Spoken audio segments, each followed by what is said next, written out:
like anything, there's lots of variations of meditation, and there's different levels. It's a very, very old practice. Every country, every culture in the world will have had meditation. Some to do with their spiritual practices, religious, and in China they were used to calm down as part of the army, the old emperor's armies. So there's quite a history to it. It's a very powerful exercise that isn't practiced much today, and people find it very difficult. But it's very useful in changing your state. And what you guys were covering today was discussions on the lowest state that a human being can feel, which is depression. As humans, we experience different feelings, which are really vibrations in our own nervous system, brought about by internal and external circumstances. So the very lowest one that a human can feel, feels very dense, would be apathy or depression. It's the very bottom. Now, everything that you feel in your nervous system will communicate to your brain what it believes is going on.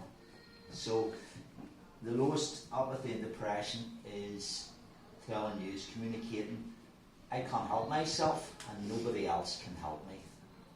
And I heard somebody is talking about that, trying to get people to go for help, and they might not, when you leave them, they might not do that, because a lot of them are in that state, that consciousness of I can't help myself and there is nobody who can help me. The next level up, it'll go into grief. So somebody's grieving a great loss, they're at a state where that's communicating with them that I can't help myself, but I'm willing for you to help me. And then it will move up to fear. Okay? So just look at these as vibrations. So when you're dealing with somebody, or if you're having these lower vibrations yourself, then meditation, there are other exercises under that word meditation, can lift the vibration. So when you lift the vibration, you're changing the language, you're changing the internal language, and you're changing the images that your brain is projecting of your future. So it's a very handy tool, very quick tool. So I'm going to take you through some of the basics, and then it will be your tool you can work with it. Does that make sense? Does anybody get any experience at all of any type of meditation? No? With you? With me? Yeah. Some people call it creative visualization, some people call it self-hypnosis, some people call it mindfulness. Call it what you want, it's the same thing. We all want the same outcome. As a human being, we all want to feel safe, we want to feel happy, we want to feel good. That's it. So it's just another tool that you can add to other tools that you have to lift the vibration. The top three, there's four really, would be courageousness, acceptance, gratitude, and inner peace. And we experience all these feelings. If you look back at your life and even in your future, we will experience a lot of these as human beings. But it's coming to the conclusion that I am not how I feel. So you can send a message. If you're in that feeling for a long time, you can't presuppose and install a belief, non-sebo, that this is who I am and it won't change. Everything has to change. Okay? You can only feel one thing at once, so you have to decide what you want to feel, and you have to have tools to be able to change that. You can't be hot and cold at the same time. You can't be happy and sad at the same time. So if you don't like what's in the system, then it's up to you to actually replace it with something else. You can't leave a void, and you can't fight it, and you can't get rid of it. A lot of people, as you know, Jared, a lot of people come to me with fear, and they spend their whole life fighting fear and trying to get rid of fear. And you can't get rid of fear, and it's a very natural human emotion. It stops you getting in with the bears up at the zoo. Yeah? But if it becomes irrational and it starts to suppress aspects of your life and your behaviours, then you need to deal with it and you need to start replacing it. You need to counter it with something else, like courageousness, which is something that we're all capable of feeling. So it's know the origin of these, where they actually come from, so that you can go in and get some of it and replace the one that you don't want with the emotion that you actually want. Still with me? So if I'm feeling fear and I have to do something, I need to go into the origin of courageousness and access that. So I need to know where that comes from. So that will begin to replace the feeling of fear in my nervous system with a feeling of courageousness, which will access energy to make me work through fear. And that courageousness comes from significance. Doing things from beyond yourself. And God forbid if there was a fire in the building across the street, you would never go into it because your highest intention is safety and survival. But if we heard somebody squealing, we'd do our best to get in and get them out. And that's when courageousness comes into the system. Acceptance, feeling accepted. We're always looking for acceptance outside ourselves. We want everybody to accept us. That's why we like babies and we like animals. Hands up who has a dog in here. What way does the dog behave after you've been out for 2 hours and you come home? As if it hasn't seen you in 10 years. Yeah? And you feel totally accepted and unconditional love from it. Same as babies. You don't usually get that off adults. Okay? But that is a feeling that you're generating within your self-acceptance when you're around those. So, tapping back into the memory of times in your life when you felt accepted and get into those experiences. It's impossible for you to go back and meditate on that and go into that memory without that memory's vibrations, its feelings going back into your nervous system. So you can sit for 10 minutes and list times in your life or with people that you feel totally accepted with, and sit there and generate the feeling of acceptance, which is a very high vibration in the nervous system. You can bring that back in again. So I want to let us experience this on how this controls what we do in life. So if you all stand up for me.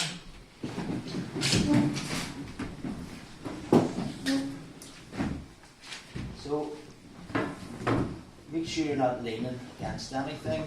Stand with your toes and your heels together. Keep yourself nice and straight. Just relax. Focus on your breathing and close your eyes. Now you'll notice when you close your eyes, there's little tiny movements. Your body's moving in different angles. The human body is always looking for balance. It performs over 5 million functions per second. It's always trying to balance itself. What I'd like you to do just for now, keep your awareness on your weight, where it is on your feet. Keep it centered. And I want you to put something in front of you in your imagination. Something that would cause you discomfort or something that you have a fear of. And I want you to put it right in front of you. Bring in how it makes you feel. It can be a chore, something you hate doing in school or even in the house. It can be a person that you like to avoid, somebody that makes you feel uncomfortable. It can be a past experience that made you feel uncomfortable. And notice what way your body sways. Notice where your weight's going on your feet. Okay? And then I'd like you to switch the images. I'd like you to put in front of you something you would love to have. It could be a cruise ship, it could be a car that you want, your dream car, with a couple of tickets in the front seat for you and your friends to go to your favourite concert. Anything that you believe would make you feel happy. Put that in your imagination, put it in front of you. Bring in the feelings, how it would make you feel. As if you already had it, as if you have it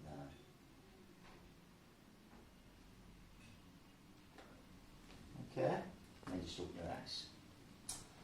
So, what happened when you thought of something that you wanted? Where did your weight go? Forward. Yeah? Who moved back when they thought about something that was uncomfortable? Hands up. Yeah, you were really rocking back. I know. Yeah. And some of us use our imagination more than others. Okay? So it depends on... Now, there's nothing in the room, but when you use your imagination, you're getting into the part of the mind, the emotional mind, the feeling mind, the unconscious, that controls over 5 million functions a second. It does not know the difference between reality and imagination.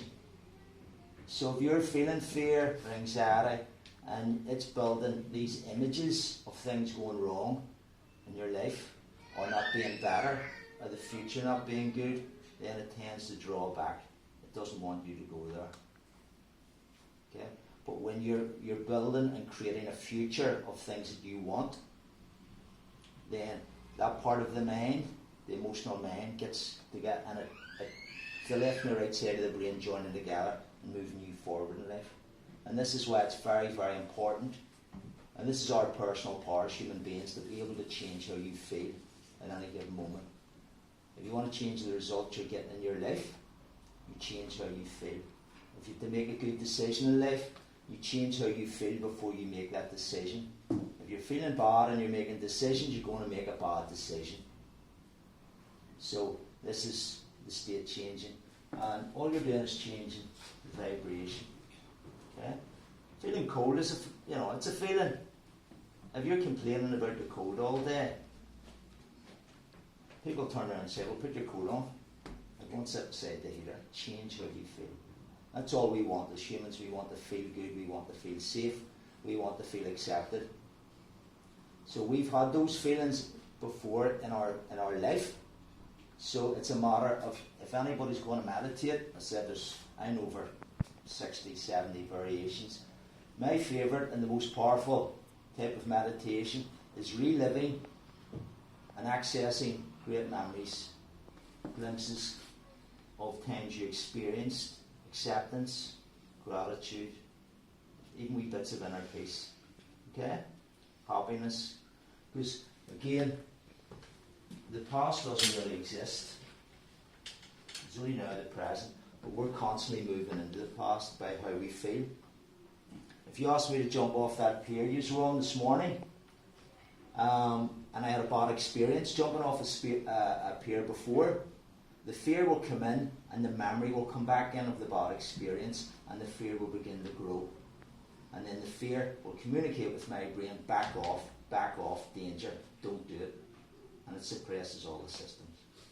So I would need to take the time to go back in and access different memories in my past of when I had good experiences jumping off piers, or when I took risks and felt a sense of achievement. And when I go into those memories, it starts to replace the feeling of I'm not capable to a feeling of I am very capable. And that's what moves us forward. Does that make sense? Yes? So take a seat, and I'll show you how to do this. Okay? It's not magic. Okay? It's a process. Everything is a process in life. Meditation, state changing. And it's something you can take away and work on yourself. So if you sit nice and straight on your chair, keep your feet flat on the floor.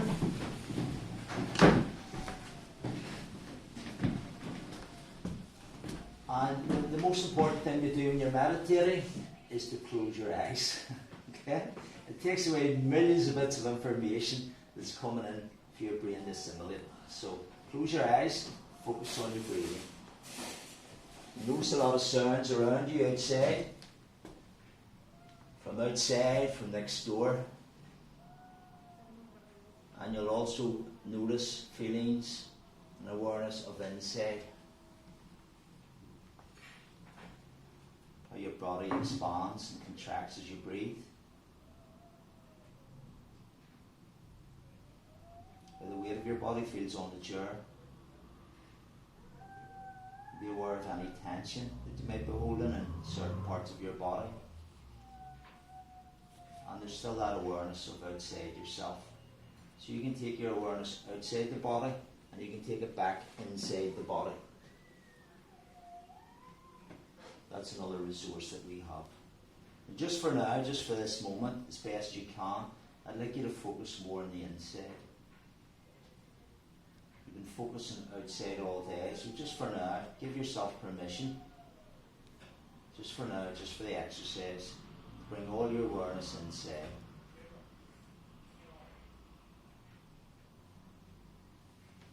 What to do, we're going to start with some of the lower ones. I'd like you to think of a time we experienced a fear. It can be a small fear, maybe a fear of spiders or a fear of an exam.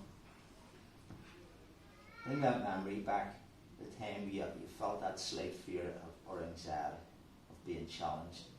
And welcome it back into your system and notice where that fear enters into your body. Notice how it feels, where you feel it, and notice the images that it brings, notice its language, notice what it does to your breathing patterns. And then once you've observed the emotion of fear, you've familiarised yourself with it, then just ask yourself, could I let this go now? Well, you were the one who welcomed it in. Would I give myself permission to let it go? Well, you're the only one who can give that permission. You're in charge. And then ask yourself, when could I let this go? And when you ask that question, when, the only time that exists is the present. So when you're ready, just allow it to leave in the same way it entered. You don't have to push it or try. Just allow it to leave and just observe that fear as it leaves your physical body. Going back into the emptiness from which it came. Leaving your body totally void and empty. Getting ready for the next emotion to be brought in. The next emotion we're going to bring in is a stronger one, and it's anger. And I want you to think of something or somebody that has made you feel angry in the past. Or it can be a circumstance. Something that made you feel angry. And just for now, welcome back in that feeling of anger into your physical body. Notice the energy of anger. Notice where it houses itself within the system. Notice it compared to fear. Notice what it does to your breathing. Notice the images in which it brings. Notice the voice. Notice its message. And then once you've observed anger, once you've familiarised yourself with anger, like before, ask yourself, okay, I've finished with it now, could I let it go? Would I give myself permission to let it go just for now, just for the exercise? And when could I let it go? When you ask that question, when, you just feel it leaving. It wants to go. These emotions come up anyway. They want to leave. And just allow it to leave. Just observe it as it leaves your physical body. As your breathing returns to normal. As your mind begins to calm. As the anger goes back into the emptiness from which it came. Leaving your body totally void and get ready for the next emotion to be invited back in. And that is the emotion of courage. I'd like you to think back to the time where you had to step up and step out of your comfort zone. Maybe for somebody else. You surprised yourself. You were helping somebody in some way, or you felt there was an injustice being done, and you spoke up, or you stepped out, and you experienced the feeling of courage. And just welcome that courage back in to your physical body. Notice where it houses itself in the body. Where do you feel it? Notice your breathing. Notice the images that it brings. So you're bringing in the whole story of courage. The study it. And just like before, once you've familiarised yourself with courage, you just ask yourself, could I let this go now? Would I let it go? And when could I let this go? And just simply allow it to leave. Allow that emotion to go back into the emptiness from which it came. Allowing your body to be free and empty for the next emotion that you're going to welcome back in, which is acceptance.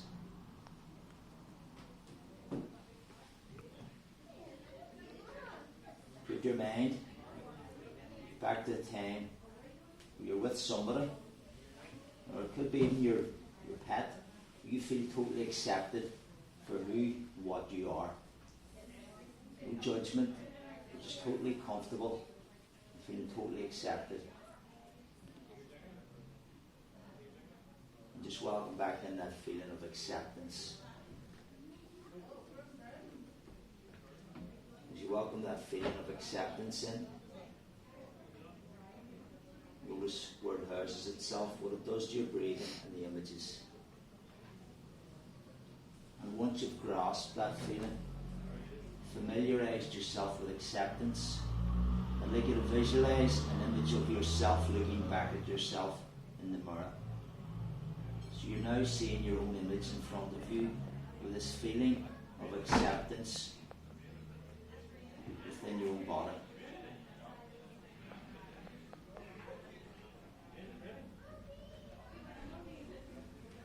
And just like before, so we can bring in the next emotion.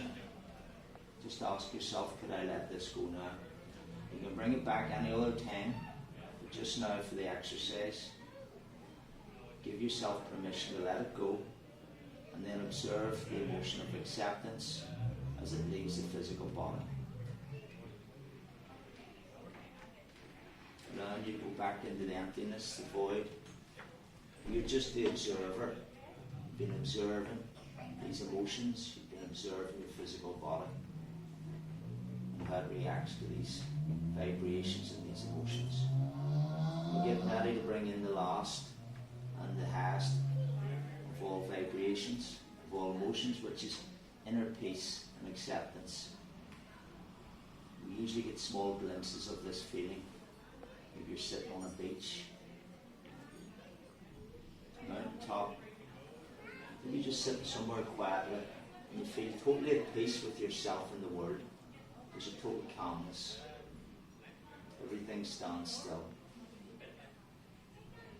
And just for now, I would like you to welcome back into your body the feeling of inner peace and contentment. And notice how this feels compared to all the other emotions. Notice your breathing. Notice the images. Notice how your body feels.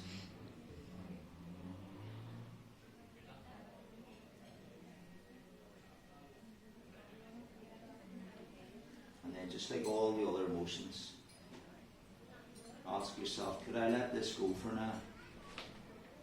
Could I give myself permission to let go of this inner peace and this contentment?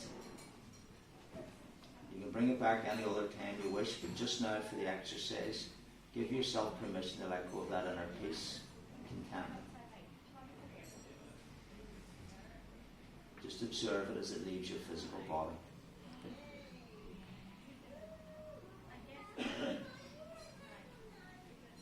Allowing you to go back in that emptiness as the observer, as you've been observing how you have the power to bring in these past human emotions and how you were able to let go of the lower negative emotions.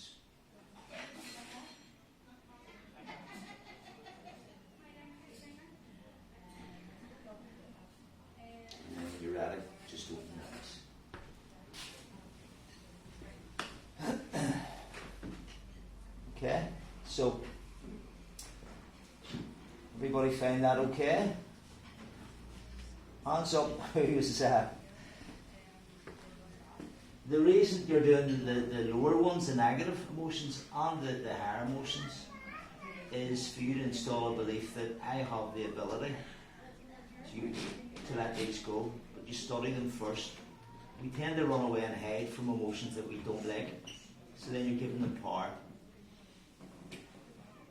To control something, you have to study it, you have to analyse it, and you have to know it. It's like knowing your enemy. Did anybody, hands up, who was able to let go of the fear and the grief? And you brought it in. 1, 2. How did it feel? How did fear feel? Where did you feel it in your body? Me? Yeah. I don't know, I got like a pit in my stomach. Stomach? Where did you feel it? Your throat? Where do you feel fear? All over your stomach. Anybody anywhere different? No? What about anger? Where did you feel anger? Chest? Head. Your head? Chest. Anybody anywhere different for anger? Hands. Your hands? Again, I get it my arms. So it will be slightly different, but the more you do these exercises, if you feel the emotion beginning to arise, you become aware of it. You know, you've studied it. Okay, here comes anger, so put a let it go just for now. Yeah, you're not going to suppress it or push it down. That's what people do their whole life. They suppress or express negative emotions instead of just letting it go. How did it feel when you were letting it go? When you asked, when could I let it go? What way did you observe that in your own mind when the emotion was leaving? Peaceful. Huh? Peaceful. Peaceful? Just picture my mind being clear. Okay. What about you yours? Just lift it? Yeah. Yeah. And again, some people in the past have told me they feel it sinking down into the ground. So each one of that, you're being the observer, so you're actually in control. You can go into, this goes at different levels. It can get quite advanced, but this is the basics of it. So, and it's a matter of you simply bringing in, you can bring in fear and let it go, bring in some of the lower ones, and then finish with the higher emotions, or you can just sit with one of the higher ones yourself. There's times you want to bring in, because was everybody here able to bring in the feeling of acceptance? Hands up, who was able to bring that in? 1, 2, 3, 4. You didn't? Have you got a dog? No? Yeah. But these are things we've experienced, and like anything, it's practice. It's not something we're doing every day, and we're not taught. You know, when you talk about the human emotions, it's like talking about the wind to people, because you can't see it. And if you believe you can't control something, it will control you. Simple as that. Anybody any questions on this?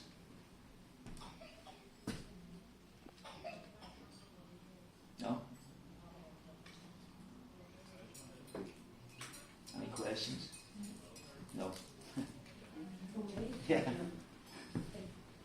makes more sense the second time now. Yeah. I've done this before, but I understand that now.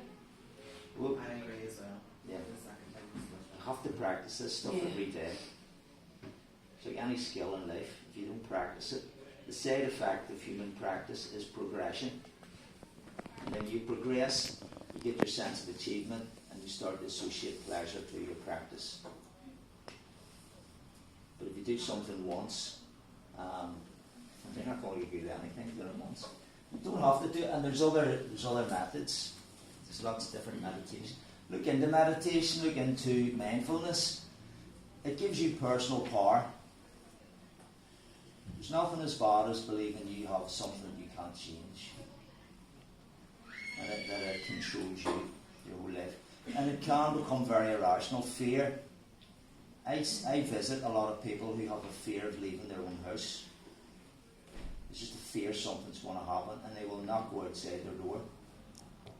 I worked with a 25-year-old from West Belfast 5 years ago, and he had not been out of the house for 3 years. And the fear just got worse and worse. And the answer for that was to medicate him. Yeah. So, very simple, very powerful tool. I believe in personal power, giving you stuff that you can work with yourself. Simple stuff. It's not interfering with other therapies that's being done by professionals. Yeah? The nice thing at the end, once you get rid of all the emotions, you can sit in that feeling of emptiness. Did anybody? So when you were bringing an emotion in and letting one out, you're sitting with nothing. Hands up, you experienced that emptiness, that void feeling. Yeah? That feeling that you're experiencing there, people who practice different types of meditation, that's their objective. To feel that void and to spend years trying to get it and they can't get it. But that's a simple way of doing it. And then you sit in that, it's a real calmness. And it's brilliant for the immune system.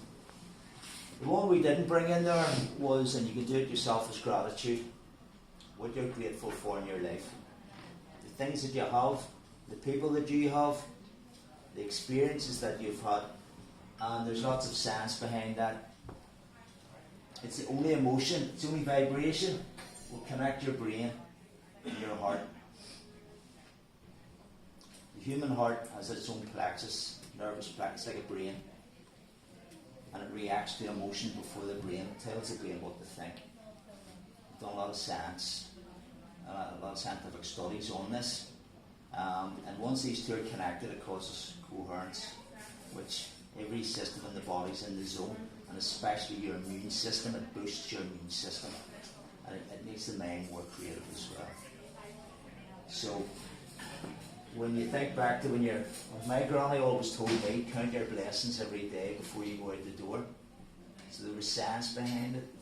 So focusing on what you're grateful for every day, especially first thing in the morning, when you have that gratitude, that vibration of gratitude within the system, and you're connecting the heart with your brain, then if you practice that every day, there's not much else can come in.